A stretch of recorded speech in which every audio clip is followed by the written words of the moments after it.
Donc, il y a les veilles formelles, puis les veilles informelles aussi. Donc, on va en reparler pour les bibliothèques. Je voulais placer ces deux tableaux-là tout de suite.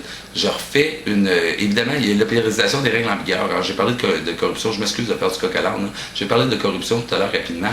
Quand je vous disais, est-ce que les décideurs doivent avoir des menottes, toujours la menace des menottes. À un moment donné, vous ne pouvez pas menacer vos décideurs. Là. Vous avez l'immunité parlementaire, on en entend parler.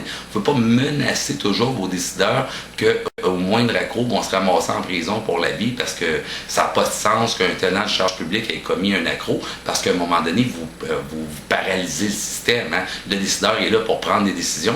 Puis c'est sûr que s'il prend une décision, ben c'est qu'il y a un choix. Puis c'est sûr qu'il y a une des deux personnes, un des deux choix qui va être défavorisé et l'autre favorisé.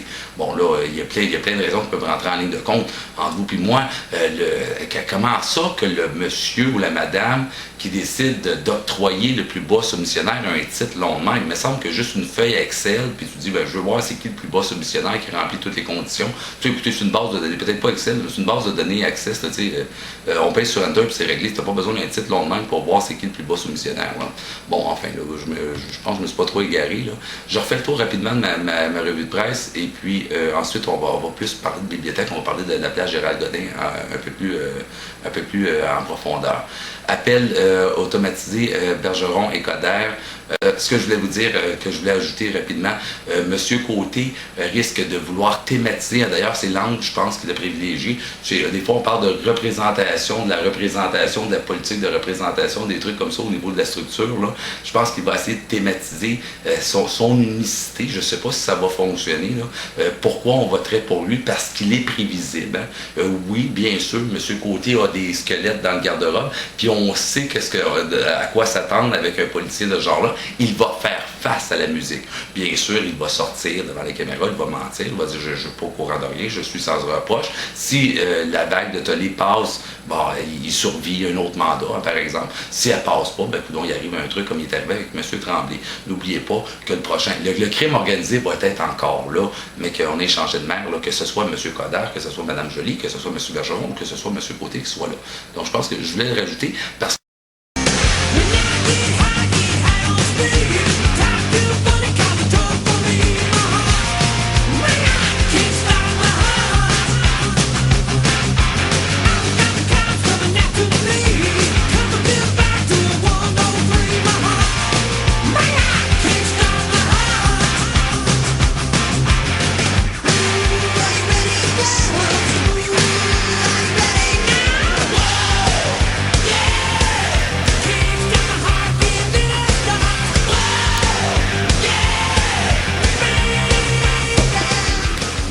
au diable les dépenses, au diable l'émission de juste 30 minutes. Je me suis fait un autre café.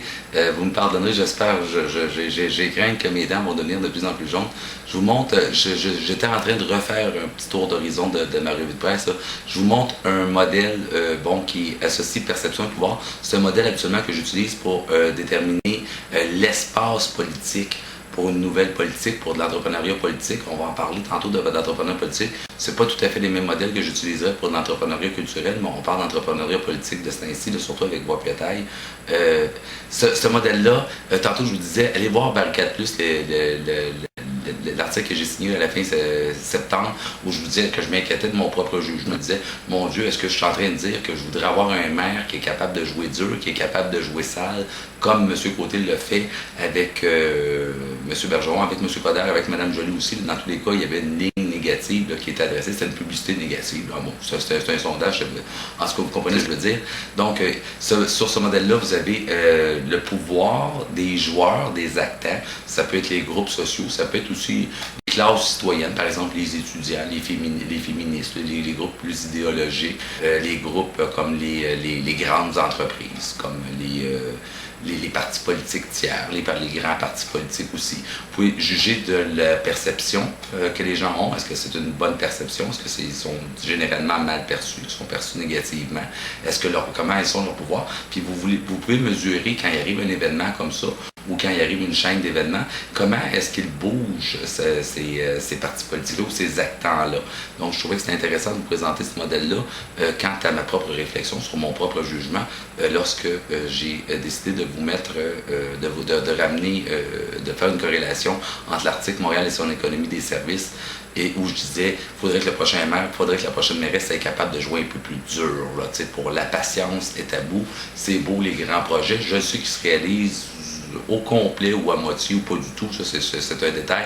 C'est beau les grands projets, ville de savoir, tout le kit, même si vous construisiez, même si vous avez réussi à construire plutôt 5 ou 10 grands hôpitaux avec des terrains de golf sur le toit, des héliports partout, tout le kit, je serais bien content, mais je ne suis pas sûr que j'aurais l'impression de vivre encore plus dans une ville de savoir qu'avant la construction de ces 10 hôpitaux. Maintenant, je voulais, ah oui, l'article finalement avait évidemment un cœur, avait quand même un angle, c'était celui où j'expliquais que l'administration Tremblay, si je la trouvais prudente, c'est qu'elle n'avait pas paniqué devant la mouvance, la permutation, pas permutation, la transmutation voilà, du centre de pouvoir vers l'ouest. Ça fait longtemps qu'on en parle. Avec les attentats du 11 septembre, on a changé d'angle. On pensait, à cause de la montée du sud-est asiatique, comme force économique, tout ça, l'Australie, tout ça, qui se pose des questions, qui dit il est temps qu'on regarde autour de nous. On n'est même plus une puissance. Là. On était le continent de l'océan. On était l'Océanie, il n'y a pas si longtemps, il y a 20 ans. Et puis, il n'a pas paniqué donc devant cette mouvance vers l'Alberta avec le pétrodollar canadien. Il y a 10, 20, peut-être 30 ans même, on pensait à cause d'Hollywood aussi, hein, ils vont faire de la culture populaire, ils vont faire de la culture populaire, ils vont faire de la culture de masse, ils vont faire de la culture de masse. À un moment donné, ils ont une autre philosophie que la nôtre. Bon, maintenant, avec les marchés interreliés, tout ça, c'est plus vrai que Vancouver profite d'une récession dans l'Est du Canada. Hein. Bon, il suffit qu'un financier à Paris fasse quelque chose de croche pour que toute la planète soit déréglée. Donc, allez lire l'article si ça vous intéresse.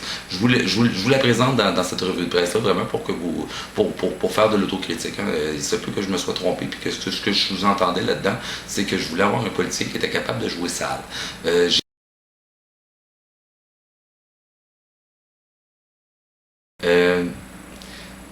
Sur Gérard Godin, je vous présente le modèle, je vous l'ai présenté rapidement. Ah, ben tiens, je suis tombé sur ce modèle-là. Là. Modèle qui associe perception et pouvoir. Ce serait intéressant pour vous, probablement, qui voulez faire de la critique média ou des trucs comme ça, de regarder le scandale des appels robotisés. Qu'est-ce qui arrive avec M. Côté? Là? Bon, la perception, je pense qu'elle est mauvaise, de manière généralisée. C'est une publicité négative, c'est ça qu'il voulait. Est-ce que c'est possible qu'il ait gagné du pouvoir avec une telle initiative?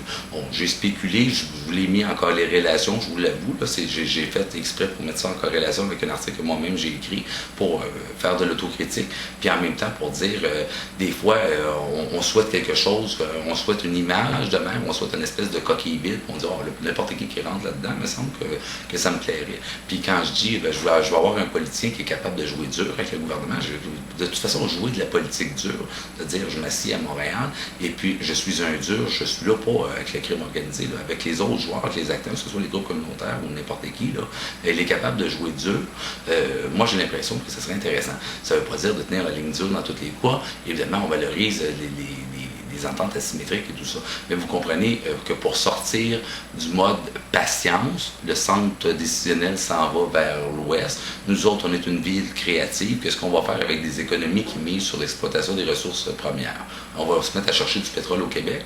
Bon, tant mieux, là, mais à Montréal, ça fait, je sais pas, moi, 50, 100 ans qu'on s'est émancipé du centre de production énergétique. Là, de l'Hydro-Québec, les lignes électriques sont solides, on se comprend. Et puis, c'est plus un débat pour nous à Montréal d'être en relation avec un centre énergétique comme celui pour Edmonton ou Calgary, les provinces de l'Ouest aussi. Là. Vancouver, ce serait la même chose, ce serait le même principe qui s'appliquerait à Montréal. On est des villes post-industrielles.